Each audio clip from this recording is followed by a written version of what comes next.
Вітаю ўсіх сябры, вітаю на канале АБА, Асацыяцыі беларусаў у Амерыцы. Дзякуй усім, хто ўжо зараз глядзіць нас. Напішыце, калі ласачка, як нас бачна, як чутно. Я таксама вітаю сёння ў нас на нашым незвычайным такім стрыме, таму што незвычайны ён, таму што прысвечаны чарговаму юбілею нашага выбітнага класіка Владзіміра Караткевіча, якого 26 лістапада яму споўнілася 95 гадоў. І ў гонар гэтага мы запрасілі ізноў на стрым рэжысёра і даследчыка літаратуры Васіля Дранько-Майсюка разам з акторкай Аленай Баяравай. Вітаем вас. Прывітанне. Прывітанне. Прывітанне. Вось Васіль і Алена такія прыгожыя не здарма, таму што яны падрыхтавалі унікальны спектакль. Заставайцеся з намі, і вы пабачыце гэты спектакль, створаны на падставе дакументаў, лістоў, успамінаў, сведчанняў.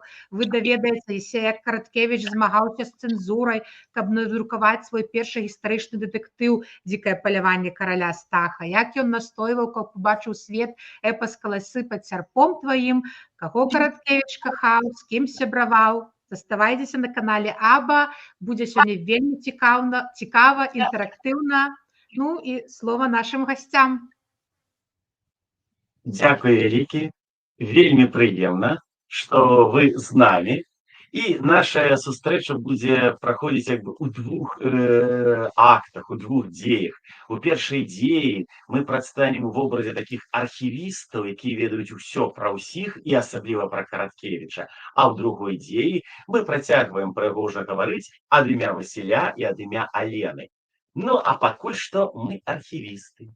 Мы живем у архіве, і мы ведаем пра ўсіх і ўсё, і дакументы нашы, і паперкі, і нашыя газеты, і ўсё гэта пра ўсіх нашых пісьменнікаў. І ў тым ліку, конечно ж, пра сённяшняга нашага героя, вось ягоная справа, вось яна. І хай гэта будзе архівіст Цыбусь І Сымонка. Цыбусь і Сымонка, які штосьці вам раскажуць пра Караткевіча. Владзімір Караткевіч. Владимир Караткевич любил веселые компании, жарты, розыгрыши. Так. У дзяцінстве быў файным акторам. Іграў на музычных інструментах. Цудоўна спяваў, маляваў. Был вельмі жарсным, мог лёгка закахацца і закахаць у сябе. Калі кідаў дзяўчыну, альбо калі яго кідалі, то моцна стараўся не засмучацца, а ператвараў гэтую драму ці нават трагедыю у захапляльны роман, апавяданне, аповесць, жарсны вершык. А аднаго разу за нешчаслівага кахання ледзь не страціў жыццё самагубства. Так, была такая легенда. Магчыма, гэта была проста легенда, таму што Караткевіч не мог на самай справе гэта зрабіць. А калі б і надумаўся, то б своечасова адумаўся ад гэтага і напісаў бы нешта. Ну, напрыклад, роман пра свае амурныя злыбеды, якія былі з ім у Кіеве ў пачатку 60-х, роман, які называўся «Леаніды не вернуцца на зямлю». Цаніў больш за ўсё на свеце свабоду і ўласную незалежнасць. Марыў, каб беларусы не згіналіся пад мацнейшага.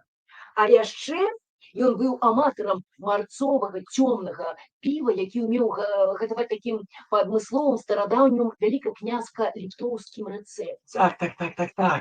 А калі ён гатаваў гэтае піва, то ў яго адразу... Само сабой складаліся такія вершы. Такія вершы. Вось, мабыць, кожны з вас ведае гэты вершык. Вось туман плыве з нізіны сівы, над нівай голай, пустой. Глядзіце, заяц варыць піва, жартуюць людзі між сабой. А я, ведушчым бачу зрокам, як ён прысеў каля агню, тры губы шэры, касавокі, і піва варыць ячмяню. Яліна іскрамі страляе, а ён прыладзіў кацялок і трэскай варыва мешае, каштуе, сплёўвае на бок.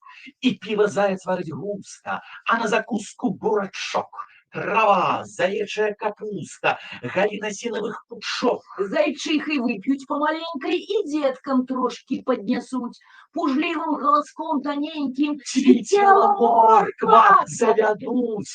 Пабачыш, не гані з абсадай, дай хоць на гэты дзень спакой. Павінна ж быць у зайца радасць перад халоднаю зімой. Соковицкий номер полымя за 1956 год. О, так. Заяц варыць піва. Заяц варыць піва. Менавіта гэты верш і зрабіў Караткевіча папулярным, спярша папулярным як паэтам. Усе зачытваліся гэтым вершам, усе адкрывалі яго, і усе здзіўляліся, чаму заяц? Сапраўды, чаму заяц? У беларускай літаратуры з'явіўся паэт, драматург, які пісаў не пра радасці сацыялістычнага ладу, а пра нешта Ну іншае. так, юными героями становились, прабачце, не доярки, не мужные памежники, а, например, вось такі вось жорсткі Машека. Не героі сацыялістычнай працы, а нейкія ваўкалакі. Ну, альбо нейкі таксама дзіўны і незразумелы савецкаму беларусу князь Вячка. І той самы заяц, замест таго, каб стаць ударнікам сацыялістычнай працы і калгасным ударнікам, Так, так, ён так. проста варыць піва. Просто варыць піва. Караткевічу ему падобным ім здавалася, што час хрушчоўскай адлігі, што ён будзе вечна. Ну, яму здавалася, што пісаць можна пра ўсё, што заўгодна, без усялякай аглядкі на сацыялістычны рэалізм. І, дарэчы, многія так думалі. І Мікіта Сергеевич Хрушчоў справядліва абраўся. Справедливое горе Микиты Сергеевича мы с паном Цыбусем ператварили такі цікавый вершик. Микита Сергеевич мог сказать так. Кожны хоча быць вясёлым. Во не хочаце, але покажу вам рок-н-роллы шаровиком по столе. Покажу вам рок-н-роллы шаровиком по столе. Покажу вам рок-н-роллы шаровиком по столе. Так мог сказать Микита Сергеевич Хрушчоў. Пачаліся замаразкі, а разом з ім паляванне на нязгодных і празмерна дзёрзкіх. Дарэчы, ці любіце вы паляванне? Ці любіце вы паляванне, як любіў яго я і Цыбусь? Асабліва, калі гэта паляванне на чалавека.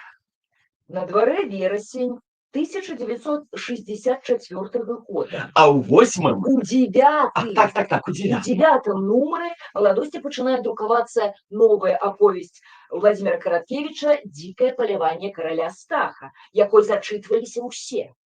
Ой, так, я акурат той, хто зачытываўся. Ведаеце, я раней не вельмі любіў беларускую літаратуру, лічыў, што она нудная, нецікавая, але вось выпадкова убачыў гэты 9-й нумар маладосці, пачаў чытаць першыя радкі і літаральна захапіўся. Так хочацца яшчэ гэтага дзікага палявання караля Стаха. Можна яшчэ?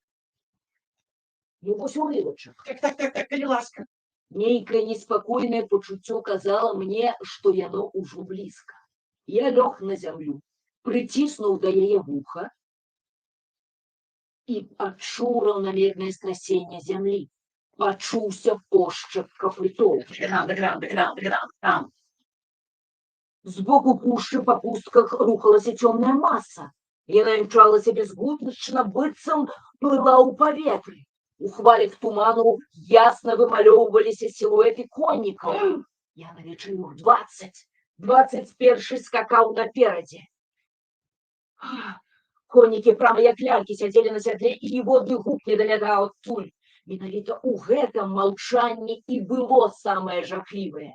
Дзікі верас спяваў пад іхнымі нагамі, бязгучна па версе скакала дзікае паляванне караля Стаха.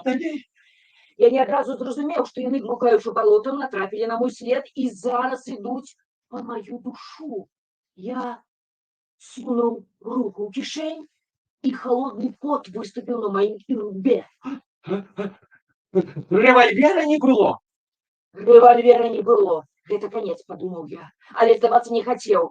Карыстаючыся тым, што я схаваны ад іх хмызамі, а сцежка ідзе пад гару, я даў такі клас бегу, які не даваў ніколі да гэтага. А тупат усё набліжаўся, мне здавалася, што яны мяне дагоняць, што я ўпаду, але я сапраўды 2 разы спатыкаўся, але выправіўся і бег, а тупат усё набліжаўся, бліжэй. Яны, людзі дзікага палявання, ляцелі, коні іхныя распрасцёрліся ў паветры, верас звінеў пад капытамі, коннікі сядзелі нерухома. Напружыўшы апошнія сілы, я адным скачком перанёсся да агарожы. яны былі ў якіх-небудзь 20 сажанях. Я паспеў праскочыць у ледзь прыкметную дзірку і захавацца ў бэзе. Я не мог разгледзець іх, але я чуў, як галаўны прастагнаў. Да прорвы, да прорвы, да прорвы. Днем и вночи и ранком, площадь подкоп под землей.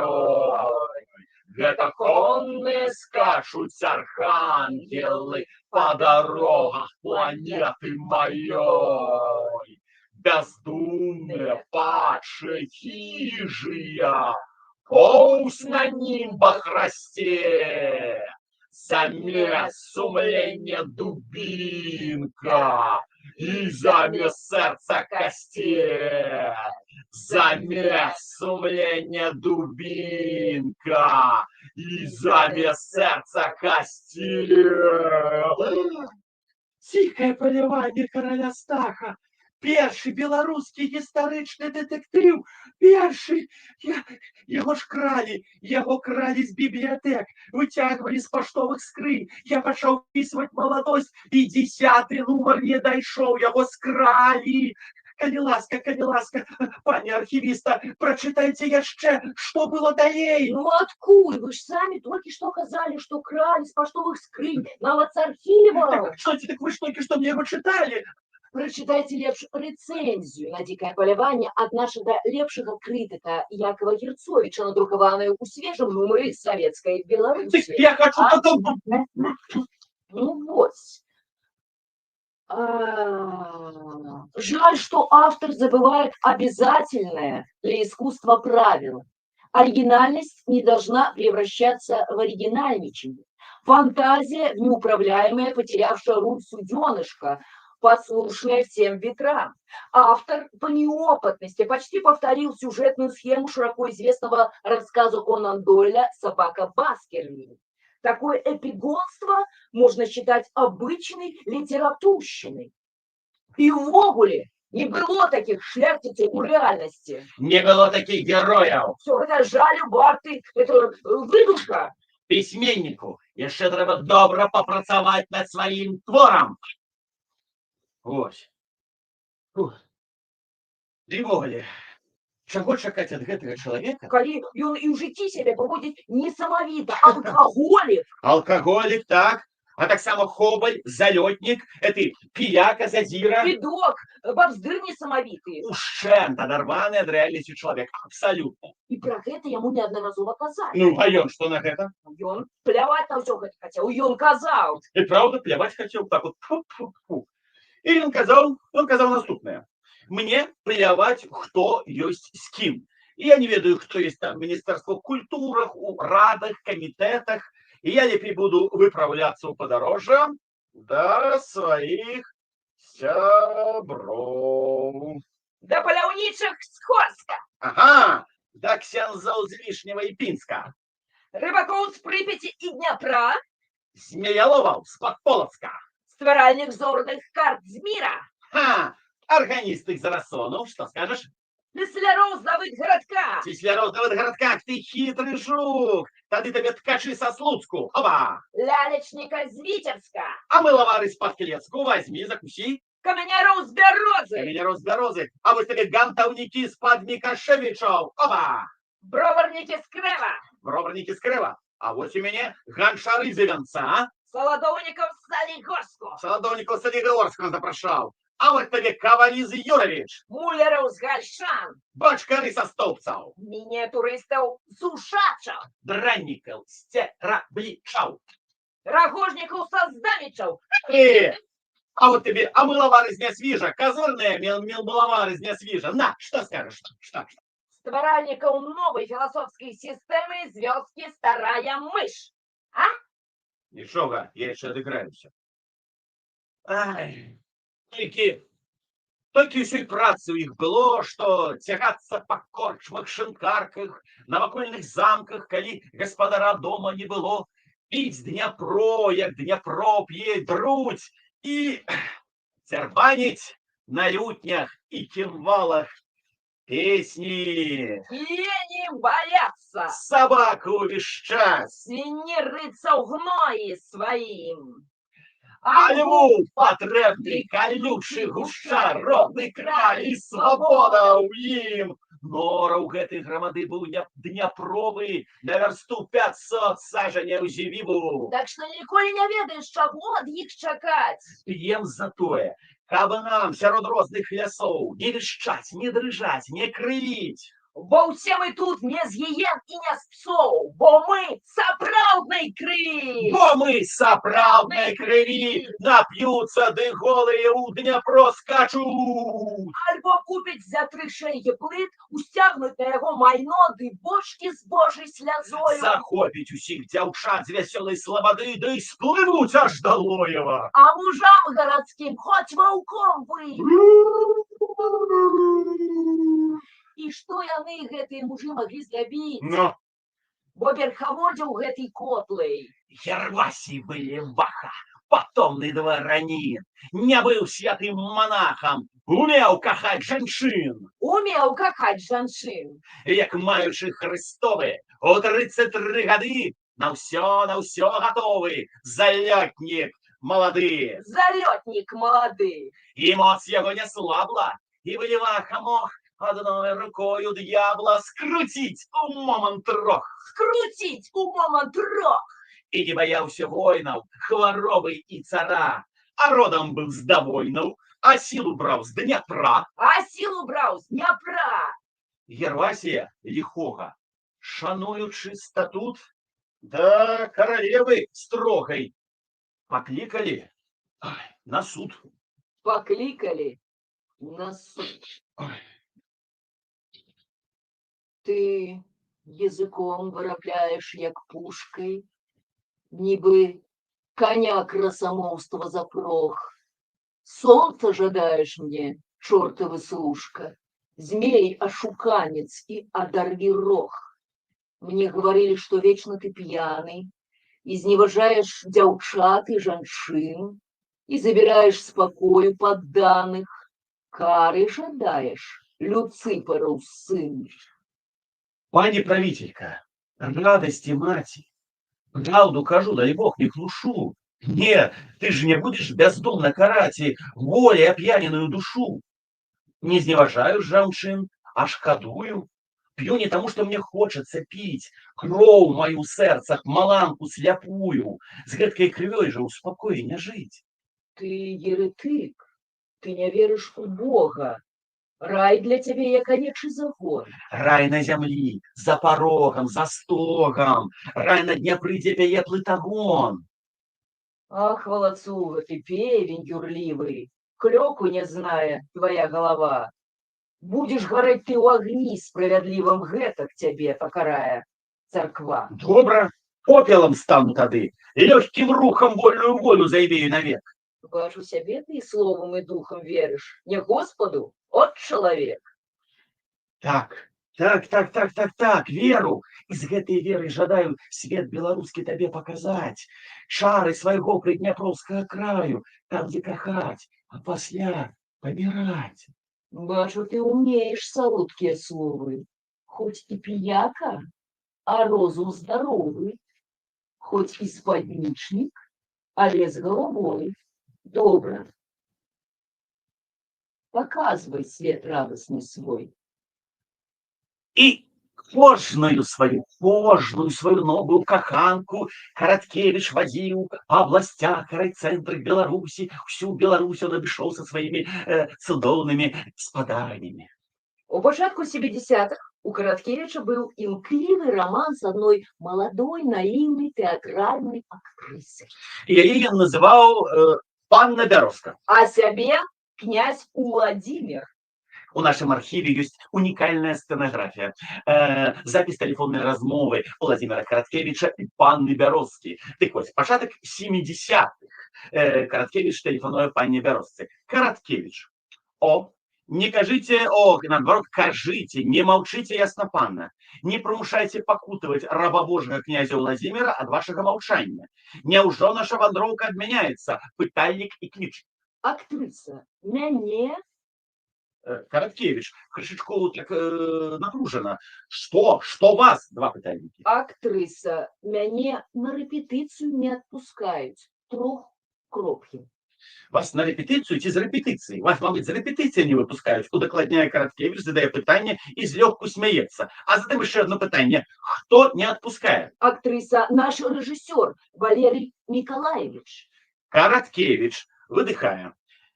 Валерий Николаевич, Валера Раевский? Актриса, Короткевич, ён мой близкий сябр. Лечите ваш сужо, отпустили. Личник. актриса, я не поспею. Трох кроп'яў.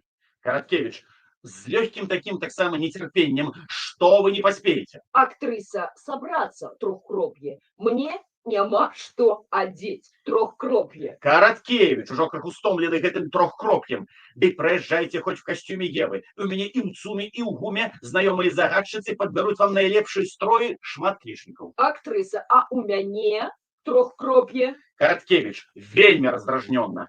У вас есть я, у меня есть вы. Гэтага дастаткова, чакаю без усяляких трохкропьев. Вешают трубки и, мабыть, сустракаются. Короткевич умел дурить голову. Прыкладно той же початок 70-х. Теплая весна. Вельмі цёплая вясна.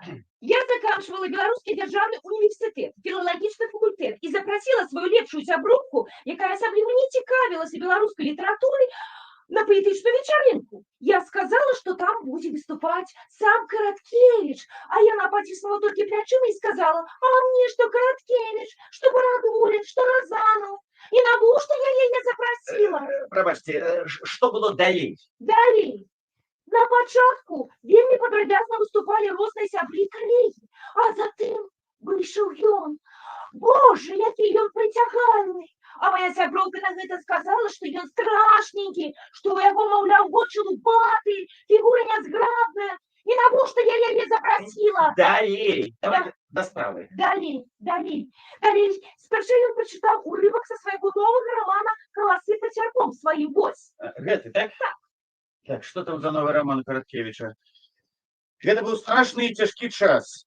Цяжкі час. Неабдымная імперія дранцвела і дубела жахлівага палітычнага тэрору, які вось уже 31 год вісеў над яе абшарамі. Кожны, хто спрабаваў дыхаць на поўныя грудзі, адмарожваў лёгкія. Адмарожваў лёгкія. Казаць дазвалялася толькі ману, любіць толькі праваслаўе ды імператара, ненавідзець толькі вальнадумцаў. Толькі вальнадумцаў? І што, і гэта сучасны беларускі роман? Так. І як гэта цэнзура пропустила? Дык ён каму хочаце галаву задурыць? Так, дзякуй, што сказалі. Што было далей? Далей.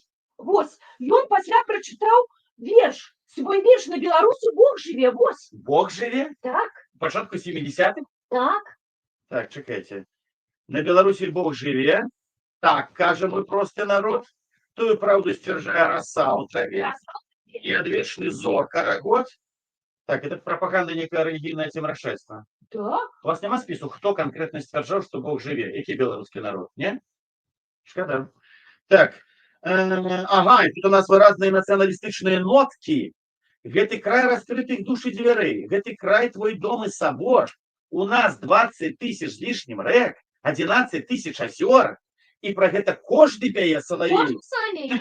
Росным кветкам на роднай траве.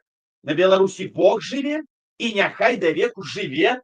Што гэта за такая рэлігійная жыве Беларусь, прабачце мяне, калі ласка. І што было далей? А далей? Ну? Моя лепшая сяброўка, якая дагэтуль не цікавілася роднай літаратурай, пайшла да яго ў госці, а я засталася адна.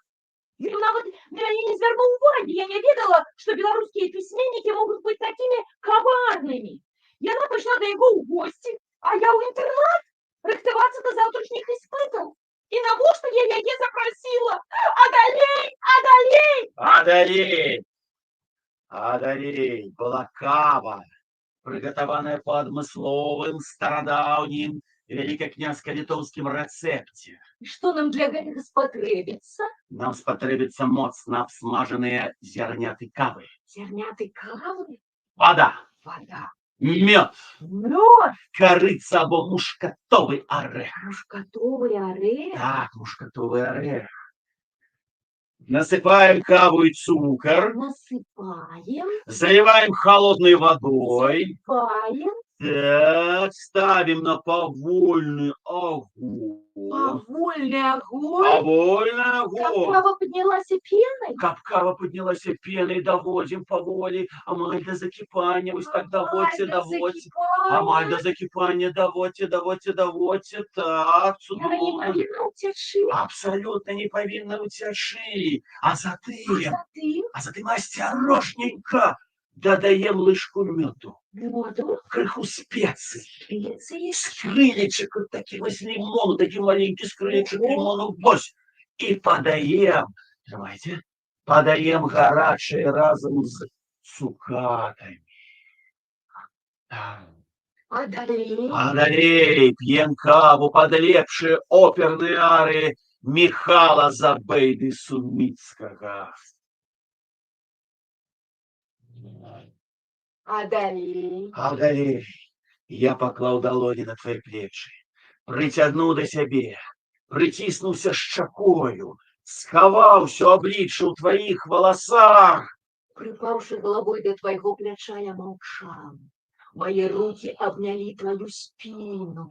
Твои руки обняли мою спину, и я отчул их теплыню, отчул твое покорливое мягкое сопротивление, а потом... А потом Владимир Семенович оженился.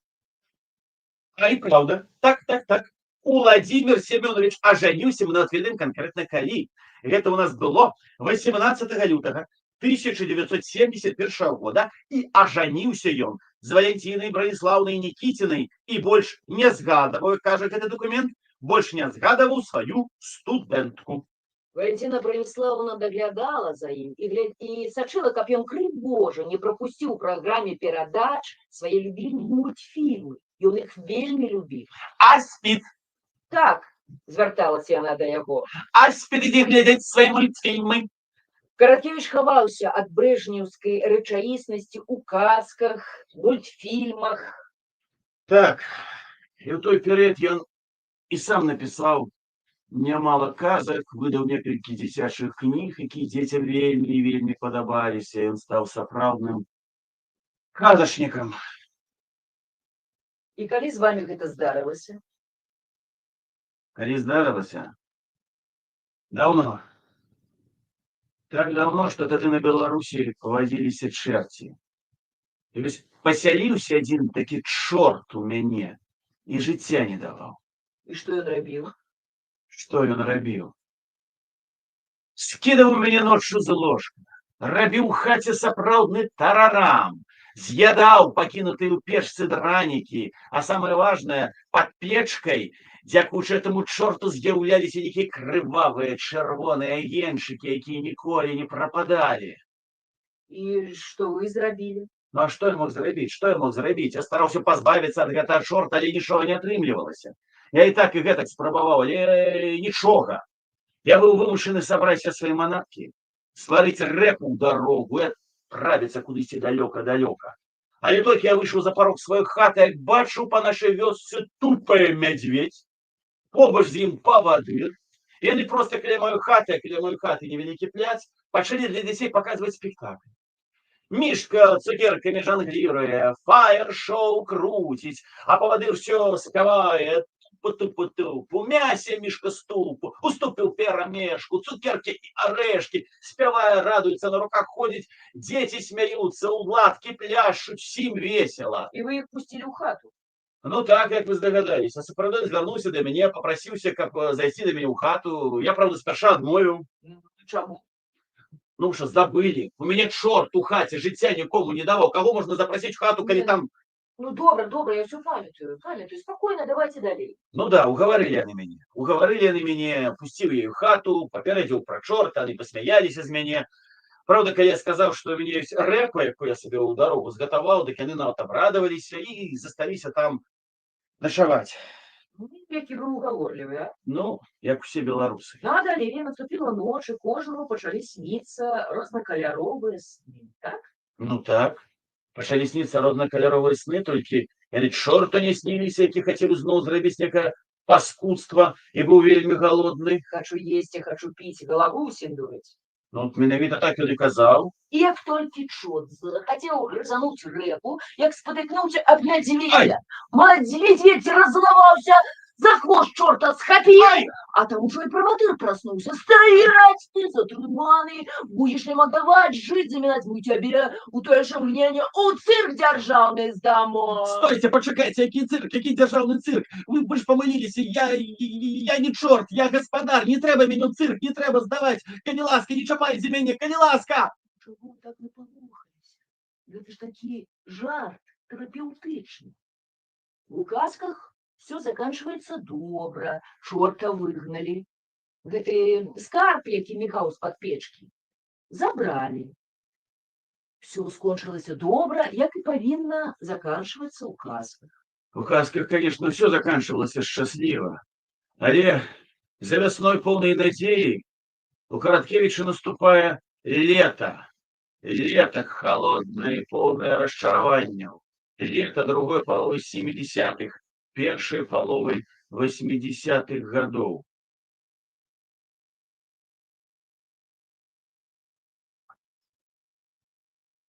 Для чего неаўтульнае лето? Все для Короткевича было добра. У 76-м годзе ён становіцца вядучым тэлеперадачы «Спадчына». У 78-м по яго лібрэта ставіцца опера «Сівая легенда». У гэтым жа годзе ў віцебскім тэатры по яго п'есе ставіцца спектакль «Кастусь Каліноўскі». Короткевич шмат падарожнічае па ўсходняй Еўропе, Прыбалтыцы, Беларусі, Азіі. Яго кнігамі захапляюцца і перакладаюць нават на расейскую мову. Сам Пятро Міронович Машэру быў прыхільнікам яго дзікага палявання караля Стаха, і неўзабаве быў снят выдатны аднайменны фільм. Выдатный одноименный фильм? Выдатны фільм на рускай мове.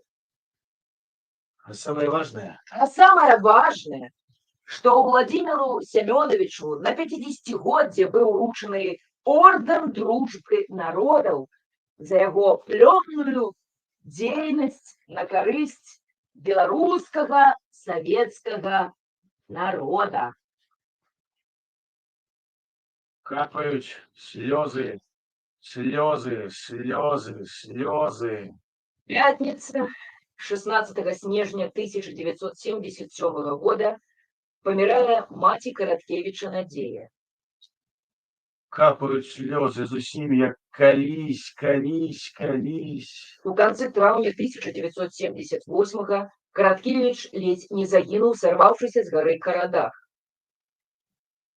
Нібы ўспаміны аб сэрцы, аб танцы весенне-бярозавым і аб навекі далёкай зямлі, зямлі, зямлі. У панядзелак 28 лютага 1983 года памірае жонка Валянціна. Капают слезы, слезы, слезы, слезы.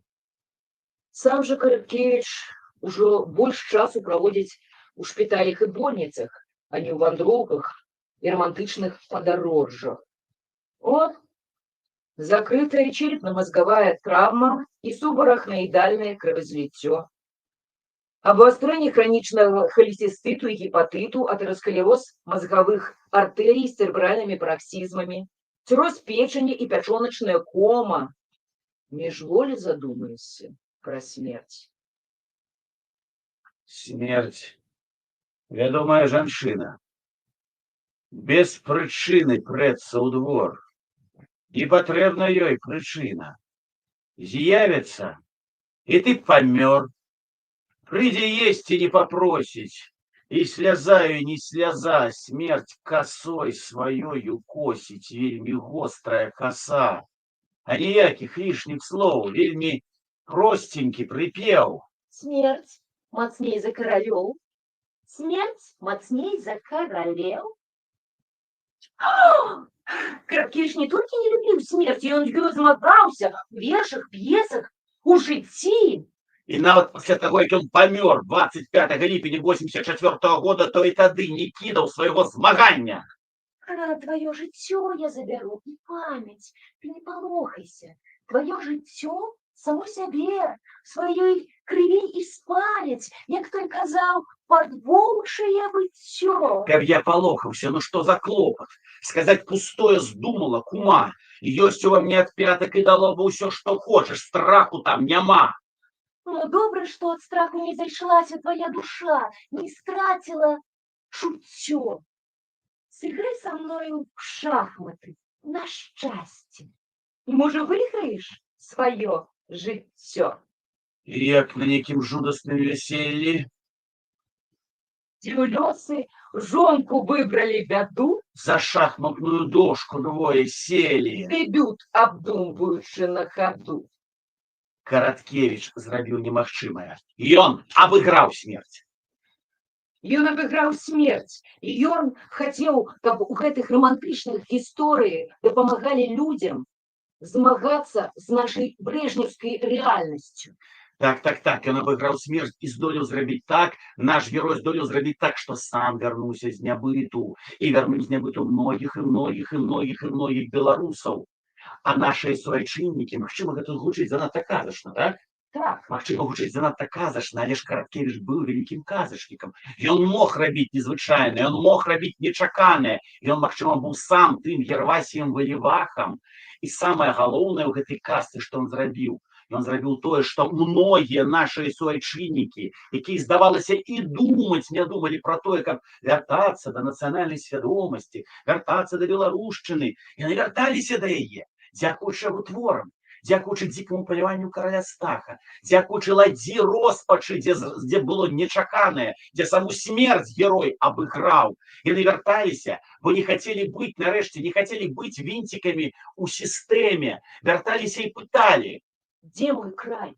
Там, дзе вечную песню пяе Белавежа, там, дзе Нёман на захадзе помніць варожую кроў, дзе на ўзвышах наваградскіх дрэмлюць суровыя вежы і вішнёвыя хаты глядзяцца ў шырокі Дняпро, Ты ляжыш там, дзе сіняя Прыпяць ласкава віецца. дзе Сафія плыве над дзвіной нібы карабель, там, дзе сэрца маё з першым крокам, як молат, заб'ецца, калі б нават сляпым і глухім я прыйшоў да цябе. Што сляпым, нават мёртвым успомніў высокія зоры.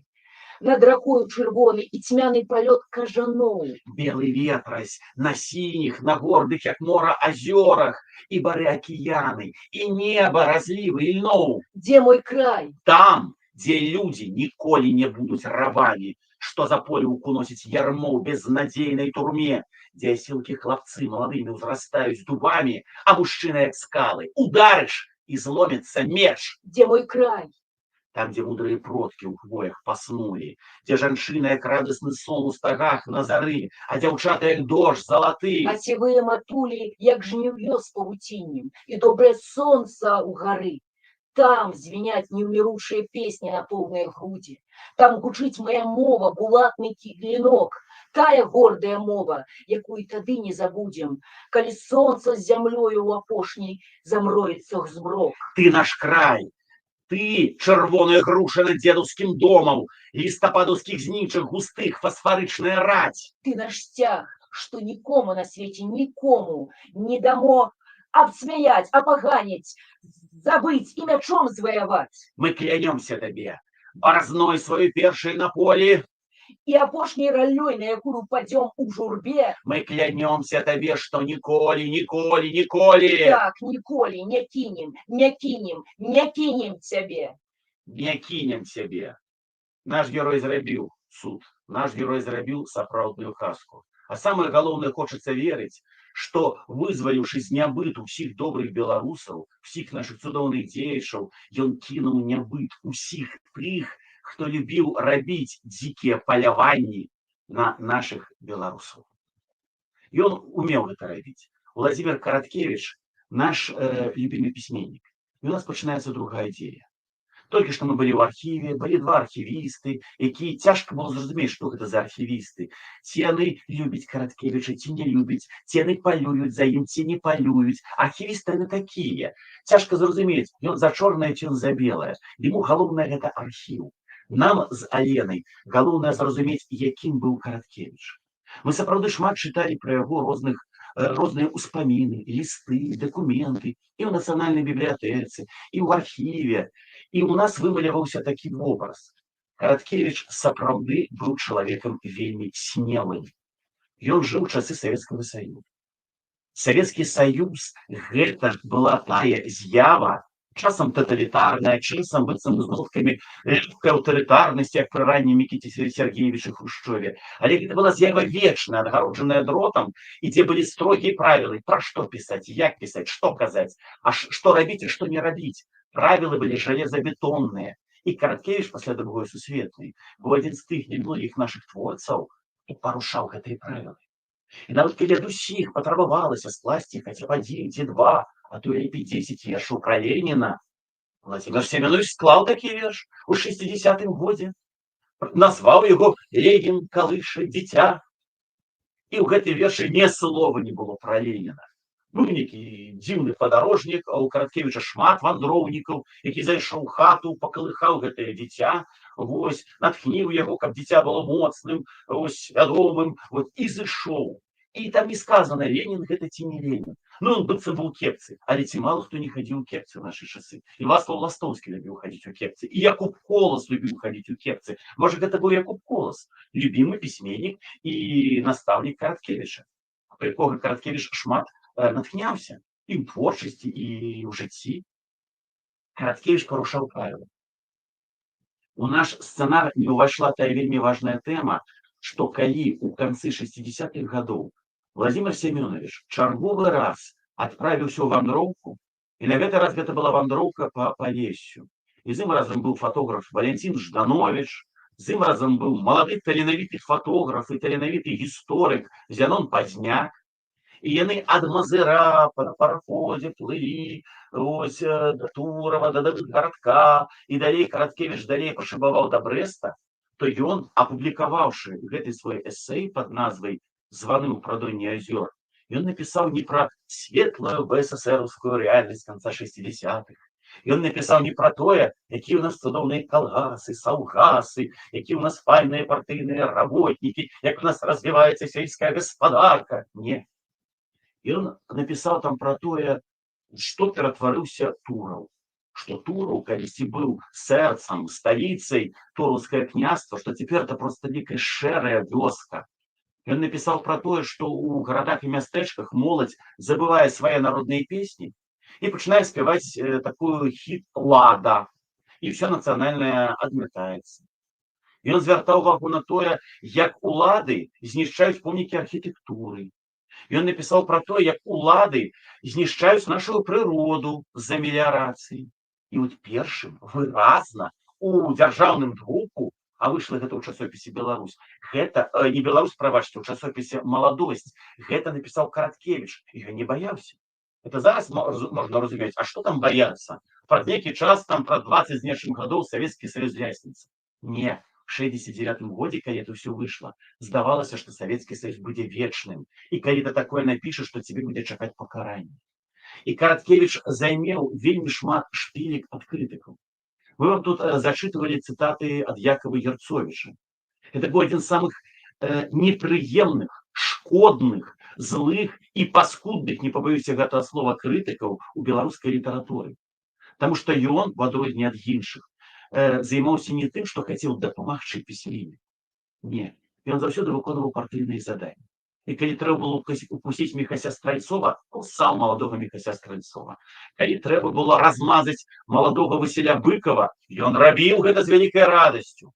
А калі трэба было пакусаць ізноў жа Караткевіча і зрабіць так, каб ягоны раман «Леаніда не вернуцца на зямлю», які павінен быў выйсці ў друк у 63-м годзе, каб гэты раман не выйшаў, каб кнігу зарэзалі, то Якаў Герцовіч усё выканаў, каб так і сталася. І каб кніга выйшла значна пазней, толькі ў 82-м годзе.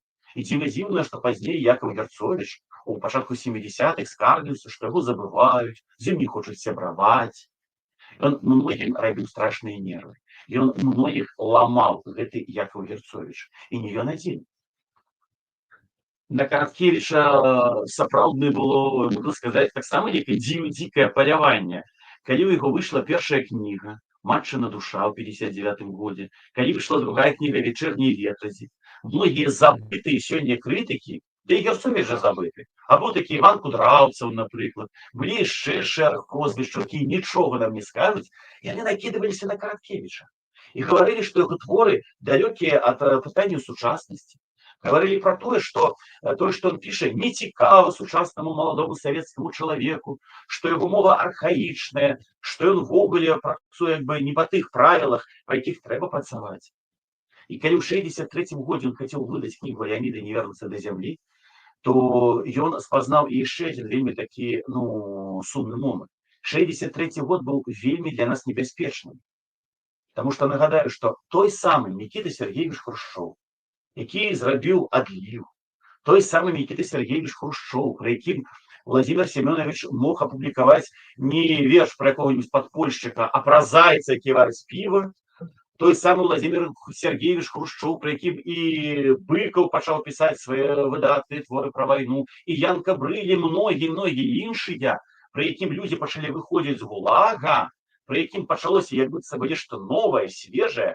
Ён, напалохаўшыся той свабоды, якую ён пачаў даваць, напалохаўшыся таго, што гэтая фортачка, якую ён адкрыў, яна можа стаць настолькі шырокай, што людзі адтуль палятуць, як героі казкі Караткевіча «Лебедзін скіт», калі беларусы ўзялі, ператварыліся птушак і ўцяклі ад татар-манголаў.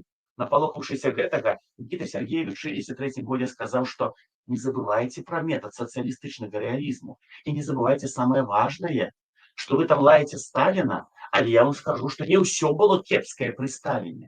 І пры жаданні гэтае не кепскае я могу узнавіць. І вось у гэты самы момант «Дзікае паляванне караля Стаха» выходзіць у часопісе «Маладосць». Пімен Панченко, выдатны паэт і рэдактор «Маладосці», не пабаяўся гэтую аповесць там апублікаваць. І выйшла она вельмі прыгожа. Яна выйшла восенню. І дзеянне «Дзікае паляванне» адбывалася акурат восенню, у лістападзе. І з 9 по 10, 11, 12 нумар 64 года сапраўды все зачытваліся. Гэты вось малады чалавек, гэтая лялечка, якая у нас была, на самой справе яна выказывала успаміны у Владимира Прокоповича, Некляева. Некляев рассказывал, что это ён выписывал «Маладосць», спусціўся за 10 нумаром, а «Маладосці» няма. Это у нас, конечно, не Владимир Прокопович, это просто сборный образ чытача. Але сапраўды кнігі Караткевіча і часопісы кралі, і пасля гэтага ўзнікла яго знакамітае выслоўе, што пісаць трэба так, каб тваё напісанае кралі. І праз паузу он дадаваў: «Маё крадуць, а ваше». І гэта быў яго часопісны трыумф. Але сярэдзіна 60-х гэта быў час і зноў жа вялікіх нерваў. У яго быў уже напісаны роман «Каласы пад сярпом тваім». І гэты роман не хацелі выдаваць. Здадзены ў сярэдзіне 60-х, ён 3 гады пыліўся у рэдакцыі. Не хацелі, не давалі. І калі он спытаўся, што і як, казалі: «Ну там тое, не так, гэта не так, пачакай, все добра, можа быць». Можна зразумець і нашых паважаных рэдактараў. Пасля таго, як пачаліся замаразкі, яны пачаліся не пры Брэжневе, яны пачаліся пры Хрушчове. Вось, яны не хацелі рызыкаваць. Надрукуюць гэты контррэвалюцыйны роман «Каласы пад сярпом тваім» і самі палятуць. І не будзе іх працы, і будуць беспрацоўнымі. Навошта такія праблемы? А Караткевич мог ствараць праблемы, потому что быў нестандартны, потому что жыў не паводле запаветах соцрэалізму, а паводле сваіх шляхетных правілаў. І як мы ведаем, на «Каласы» ізноў жа адмоўную рэцэнзію напісаў хто? Герцович. І яшчэ шэраг аўтараў. І затым праз вялікія намаганні, праз вялікія складаныя змаганні, все ж таки ў канцы 60-х гэты роман выйшаў.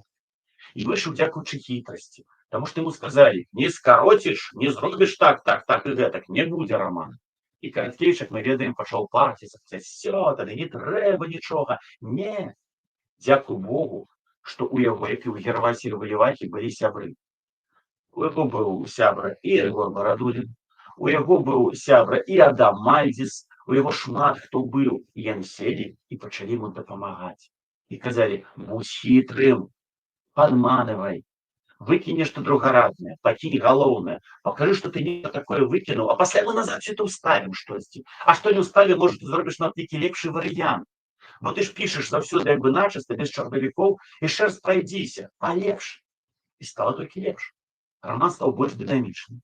Караткевіч пачаў шукаць больш цікавыя такія в абуход цэнзуры вобразы і моманты, і роман загучаў. І гэта была магутная з'ява. Калі дзікае паляванне караля Стаха, оно здзівіла, што ў нас ёсць дэтэктыў, то каласы па цераком тваім.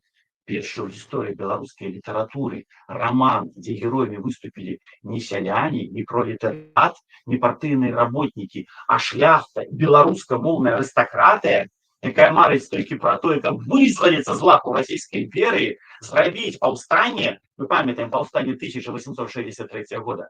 Такого ніхто не пісаў. Караткевіч зрабіў. Ён зрабіў цудоўны міф, цудоўную казку пра ідэальных беларусаў сярэдзіны 19 стагоддзя, якія абавязкова павінны перамагчы. І таму гэты роман ён не скончыў.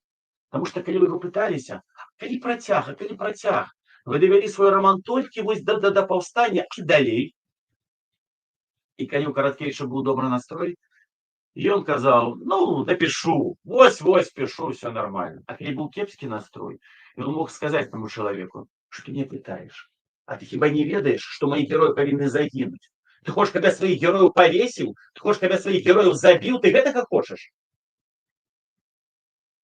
Нічога не адказваў ему той чытач, той чалавек, які пытаўся, вот так, як спадарня Лена сыграла, ківаў і зыходзіў.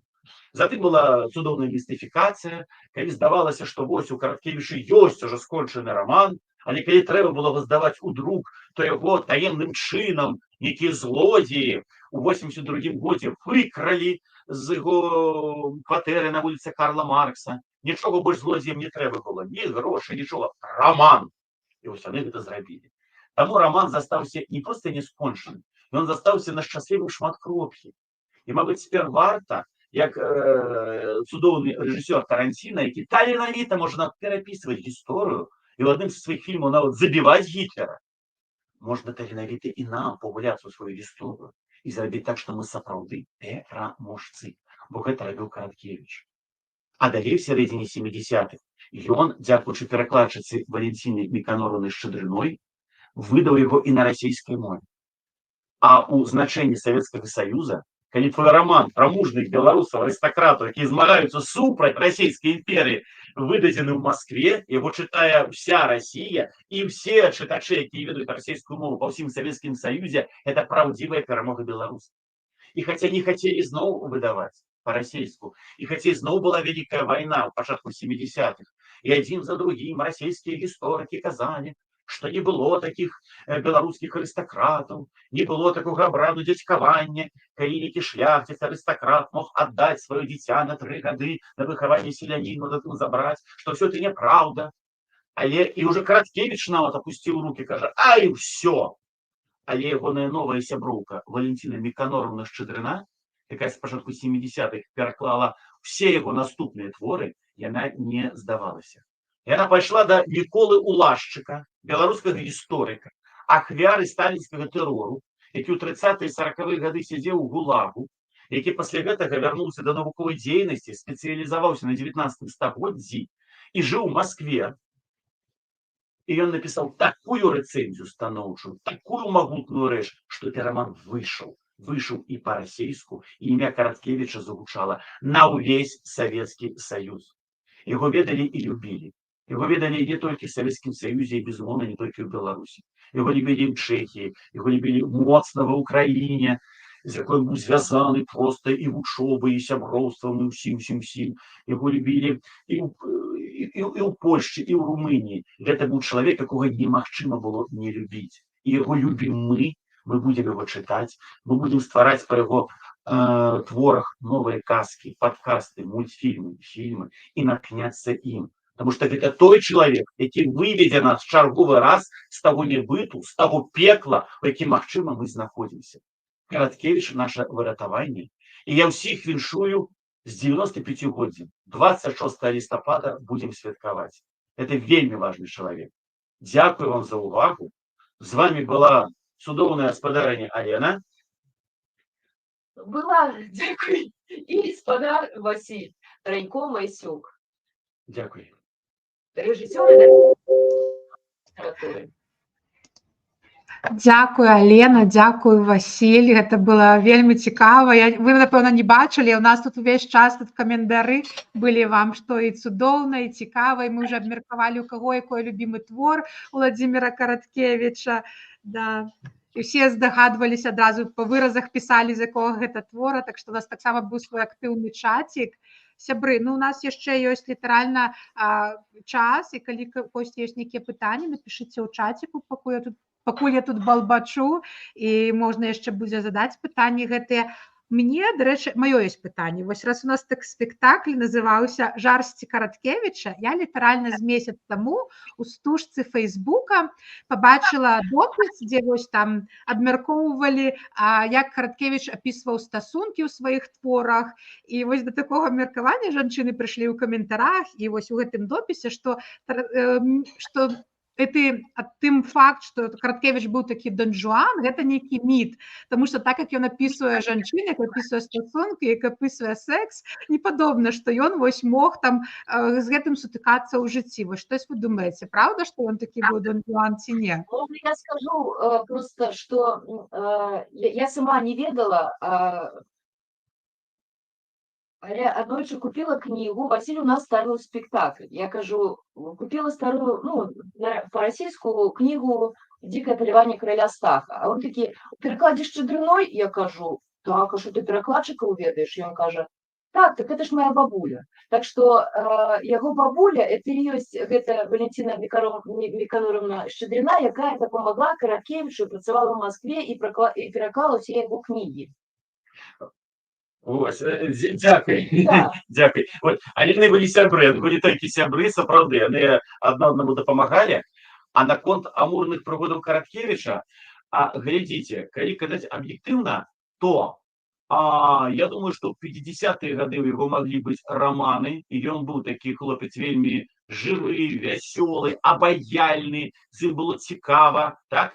У яго быў раман з купалаўскай актрысай. Вот эта актриса, не молчите, тра-та-та. Это в основе сапраўдны факт, что ў пачатку 70-х был роман з одной цудоўнай молодой акторкой.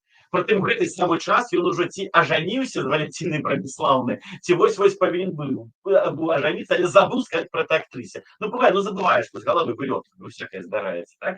И она затым вельмі моцна была этим расчараваная, переживала. Яна вучылася у Паўліны Мядзёлкі і пісала ёй, як так, як ён мог. А Мядзёлка мудрая кажа, ну, мужчыны яны такія, вот і ты затым сутыкнулася. Так што раманы у яго былі, жонка Валентина Браниславовна у яго была одна. І я скажу, што іхнія ўзаемастасункі, это былі, думаю, такого ж кшталту, як адносіны Янкі Купалы з яго жонкай. Бываюць адносіны, калі ён і яна сябры, бываюць адносіны, калі яны жарстыя каханкі, бываюць адносіны, калі жонка гэта як нейкі памочнік, старэйшая сястра, часам мама, якая тебе апякае, дапамагае табе. Так што Караткевіч всю энергію траціў на творчасць, скажем, на вандроўкі, на ўсё. У побытавым сэнсе ён быў, ён меў права дазволіць себе быць нам крышачку бездапаможным. Не то, што бездапаможным, але яна дапамагала, яна закрывала ўсе пытанні. Тое ж самае было з Янкам Купалам. І такое таксама нармальна, такое магчыма. Таму ў гэтым сэнсе была гармонія. Ці былі ў яго раманы у канцы 70-х, я не ведаю. Адна знаёмая, якая ведала яго, яна сумнявалася ў гэтым, менавіта ў канцы 70-х, пачатку 80-х, так? Яна ўжо сумнявалася і лічыла, бывае такое, што калі ты вельмі жарстны 20-30, то затым ты крыху ўжо спакойны, так? І твоя энергія перарастае гэта ўсё ў літаратурныя творы. Але, так як ён быў казачнікам, і я гэта вельмі люблю, артыстычным, то любы факт свайго рамана, удалы ці неудалы, ён сапраўды ператвараў у нейкі шэдэўр. Як ты, Леаніда, не вернуцца да зямлі. Памятаеце, в основе рэальны факт.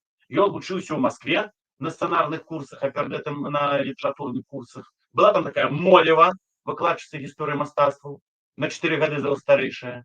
Дзякую ёй вялікі, што она яму адкрыла творчасць Брэйгеля і Босха. І ён склаў 2 шыкоўных верша, якія ўвайшлі ў яго другую кнігу паэзіі. А затым она ему крутила голову, дурила голову, ён яе кахаў, жарся, она, будучы замужем за таким Белюціным, мастацтвазнаўцам, яна не так, не, тараля-ля-ля, і вось сапраўды па нейкіх чутках ён быццам хацеў засіліцца. Але затым вырашыў гэтую сваю праблемнае хворае каханне такое, кожны з нас такім сутыкаўся, калі ён ці яна вам дураць галаву, і ты пакутаеш, ты хварэеш ад гэтага. І гэта цяжка выйсці. Ён выйшаў, напісаўшы свой раман. І ў канцы гэтага рамана он забівае каханую сваю. Там, правда, такая мелодрама, на то, як бы хварэеце, што, але ён забіваў, все, ён забіў гэтае каханне у такім сэнсе, і все, і супакоіўся. Можна далей хваліць. Вот, таму вось так.